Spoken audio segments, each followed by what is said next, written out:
మళ్ళీ తెలంగాణలో ఆంధ్రకు నీటి సమస్యలు ఏర్పడుతూ ఉన్నాయి.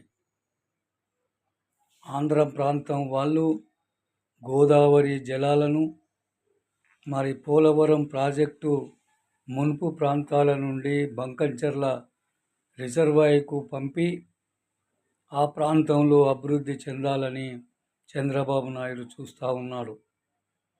మనము తెలంగాణ ప్రభుత్వం కావేరీ సమ్మక్కల ద్వారా వచ్చే నీటిని గోదావరి నది ప్రాంతాల నుండి గోదావరిలో కలిపి మరి బంకచెర్ల వద్ద ఏ విధంగా ఆంధ్రకు నీరు పోవడానికి ప్రయత్నాలు చేస్తూ ఉన్నారో అదేవిధంగా మన తెలంగాణ నల్లగొండ జిల్లాలో గొట్టిముక్కుల కాడ అక్కడ రిజర్వాయర్ని ఏర్పాటు చేసి కృష్ణానది పరివాహక ప్రాంతానికి తరలించే విధంగా ట్రిబ్యునల్లో తెలంగాణ ప్రాంతం ఇంజనీర్లే కానీ ప్రభుత్వమే కానీ ట్రిబ్యునల్ సమావేశాలకు రాష్ట్రాల నుంచి మరి జనవరుల శాఖ మంత్రులు ఎవరున్నా హాజరై మన నీటిని మనం ఉడిపించుకునే విధంగా మన తెలంగాణలో ప్రవేశిస్తున్న కృష్ణా గోదావరి జలాల నీరుని